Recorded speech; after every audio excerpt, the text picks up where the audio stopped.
someone else wants to use this later. You want me to look at you or the camera? Me. Okay. How, Justin Scheman, in the world did you come up with something so spectacular in terms of a wedding proposal?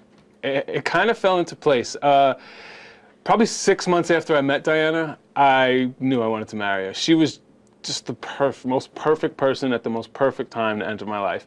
And when we started describing how we felt about each other, and love just didn't seem to capture what we really had, because people were like, I love pizza. Oh, I love the Cardinals. Well, no, it's not the same thing as I feel for her. So that word just didn't capture it enough. So we both said, all right, what is the most beautiful thing on this earth? What is the most amazing thing on this earth? And that's what we should compare our love to.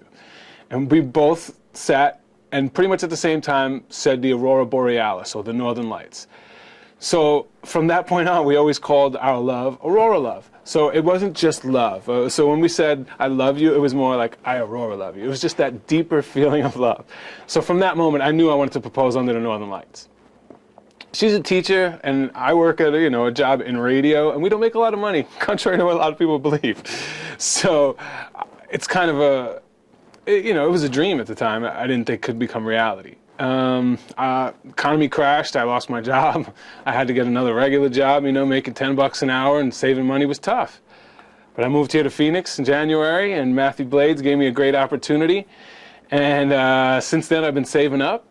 And to be honest, I saw a deal on Groupon, and it said 5-day Northern Lights vacation, and it was like $800, and I'm like, that's hotel, airfare, and I'm like, for two people? Well, for each, yeah, each. Okay. So, but anytime I've ever tried to look this up in the past, it was going to cost at least $5,000, and it's hard for me to save $5,000. We don't make a lot of money. So I saw this deal, and I was like, I got to buy it. So I bought 2 tickets, and now I'm like, how do I get her to Iceland? How could she possibly believe I'm taking her to Iceland and not proposing to her? And I'm like, it has to be something so crazy that she thinks that I couldn't have done this. So everything just fell into place. We're big fans of The Amazing Race.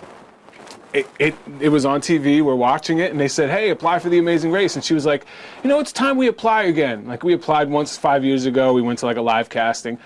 And she was like, we need to apply. And I'm like, yeah, I'll put together a video. I just got a brand new camera. I'll put together a video. I got all our vacation stuff. We don't even need to film anything. So boom. I was like, that's it. That's how I'm going to do it. Plan The Amazing Race to take her to Iceland. Like that, it's bringing her to Iceland, and we're just going to celebrate in Iceland. So maybe I could throw her off. Well, that's kind of how it started. I knew that I had to get to Boston by a certain time. And I knew that we were leaving for Philadelphia because that's where she lives. So I just did a little Google Map search. And then I was like, what can I do along the way that would make it happen? From where to... Where, okay, I'm sorry. So logistically, Yes. Tell me what you need. You needed to get her from where to where? She works like right on the border of Pennsylvania and Delaware. Okay. So I needed to get her from there to Boston. And our flight left at 8:35 at night. From Boston to... From Boston to Iceland. Oh, great. So you found how many spots between Philly and Boston? 6 stops. So I figured we'd stop once in each state. And the first one, I'd make her go south because she was so close to Delaware.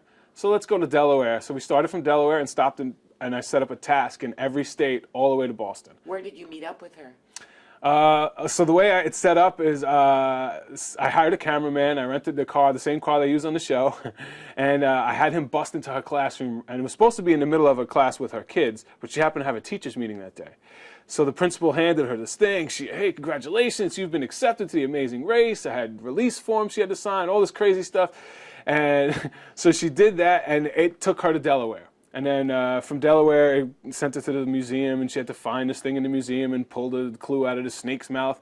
And from there, it sent her back to Philadelphia, and that's why I was waiting for her. It said, go to Philadelphia, to Reading Terminal Market, and look for something very familiar to you, and it'll be attached to your next clue. So she was like, oh, what could it be? I'm Italian. It's an Italian market. Maybe it's Italian food. Maybe there's a million things. And then when she got there, she saw me.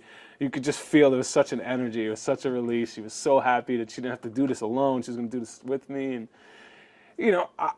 one of the things I've always told her is that I may not be the richest man, but I'm going to spend my life making every one of her dreams come true. And a lot of people say stuff like that, and some people actually mean it. But I'm truly trying to make that happen. It's not like I'm going to save up money and when we're 60, we're going to live our dreams. Let's live our dreams while we're young so we can experience it and talk to our kids about it and push them to be this type of person.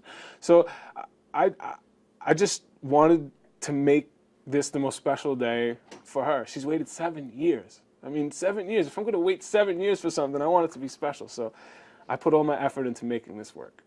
Philly to Delaware, back to Philly. Back to Philly. From Philly, we went to New Jersey. New Jersey's known for diners, so I found a really famous diner, and we did a little stunt in the Skylark Diner. And then from that diner, we went to New York. I mean, you can't pass by New York, just the backdrop alone. So from New York, I hired somebody off Craigslist, which was tough for me because I'm from New York. Everybody I know in New York, I have 1,000,001 people I can call, but she knows them all. Right. So I went on Craigslist, and I had to rely on somebody from Craigslist. I paid them in advance through PayPal, hoping that they would be there. You know, it's a college girl, so I'm like, how responsible are they? But you know what? She was there. She was on that island, and we were running an hour and a half late, and she still, you know, got there just in time for us, and everything seemed to work out perfect. We went from New York, and then from New York, we headed to Connecticut to a Christmas tree farm. One of the things Diana's always wanted to do was chop down our own Christmas tree. And we've never been able to do that. So I kind of incorporated that into this. So I called the Christmas tree farm, and I told them to hide a clue on one of the trees randomly in their farm, and we'd have to find it and cut it down. And it was simple. We did it, and it was so much fun. Cut it down, boom. And that was Connecticut. And then from Connecticut, we went to Boston. And in Boston, I had to pick something close to the airport because I figured we'd be short on time.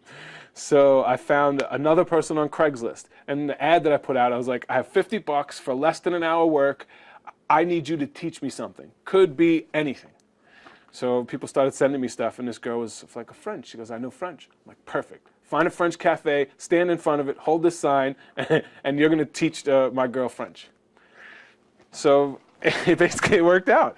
I took all the time. I wrote out 14 different type of clues, put them on the same paper they use on the show, the same type of envelopes where you have to rip it open. I had to, you know, it's so hard just to find those envelopes, but I had to make it believable because we're big fans of the show, so it had to be as detailed as possible.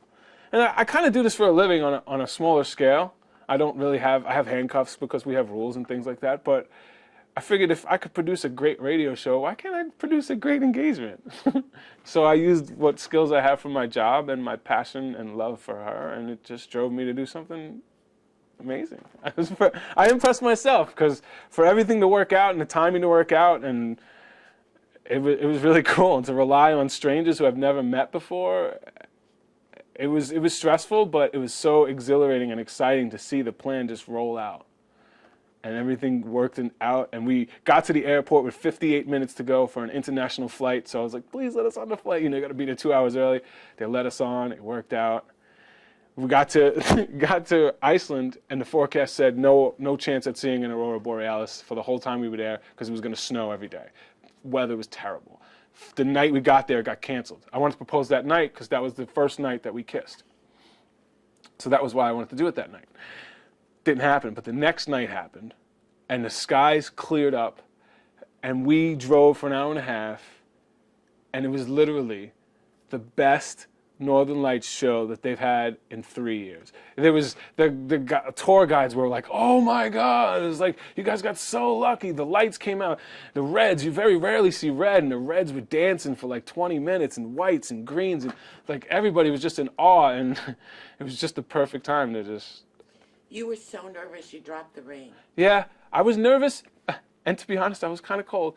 Oh, okay. We were standing out there for 45 minutes, and I was waiting for the lights to dance for me so I could get the perfect sign, and then she was waiting, and I'm like, God, it's starting to get cold, and because I'm messing with the camera, I had no gloves on, so by the time it happened, it was like, I just need to go.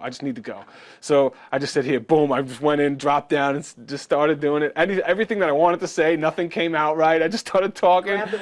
Grabbed the wrong hand. I started crying like a baby. Like, emotions just came over me. But no matter how much you could plan that moment, it still ended up perfect. Like, she loved it. You could see the joy in her eyes and the emotions that like swept over us. It was truly an emotional experience that I can't see topping. You set the bar in the stratosphere. You just did. She deserves it. She's an angel. She truly is. And it's not that much effort for somebody you love.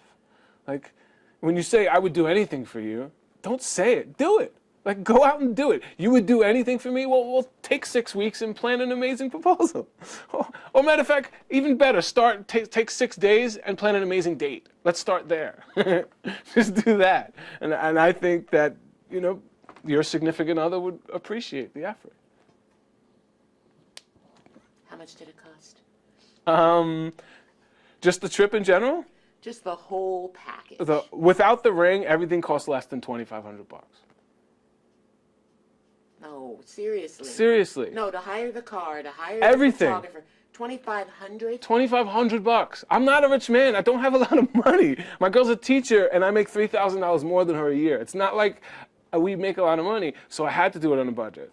And the majority of that money was spent on the hotel and airfare and the stuff that like the tours and stuff that we were out there. The cameraman didn't charge you a whole bunch? At first, I mean, you got to do your research. The cameraman initially tried to charge me $1,500, and I'm like, that's my whole budget. I don't have that much money. So you make a couple phone calls, and people like are excited about this opportunity, and you tell them about like, hey, this could be something really cool. This could be something good for your career as well. So the camera guy that I hired was like, you know what? I'll do it for $200. I was like, cool. Hired a camera guy. He got in the car, drove from Philly all the way up to Boston, and then we got on an airplane, and I bought him a plane ticket back to Philly. It was only $97. So you just got to shop around. And the people at the Christmas tree farm, they did it for free. Like I offered to pay everybody. $2,500. $2,500. So there's no excuses. I got to be a rich man to make it happen. Dude. Groupon. Wow. Balling on a budget. Can you believe that? See, now you've made it even worse for the guys out there. They're like, you did this for $2,500. Yeah, no excuses. Oh, I'm still paying for it. Yeah. I'll be paying for it. Anything you wanted to say that I didn't ask you? I just think that, yeah, I do. I think chivalry's not dead. I think there are amazing men out there, and I think there are women that deserve to be spoiled. I don't think all women deserve to be spoiled, and I don't think all men deserve to have a good woman. I think if you put the effort in, you'll find the right person, and if you truly love them, there's nothing that'll break you two apart. And there's no end to the honeymoon stage. That's a rumor. Live the honeymoon for the rest of your life. Let's get him his own show. Yeah. You should have your own show. TV, internet. I agree. Something. That's what I'm hoping. I'm truly, truly hoping for. Genuinely, I would love for this to get us on The Amazing Race. It will. I hope so. And if not, I mean, I would love for this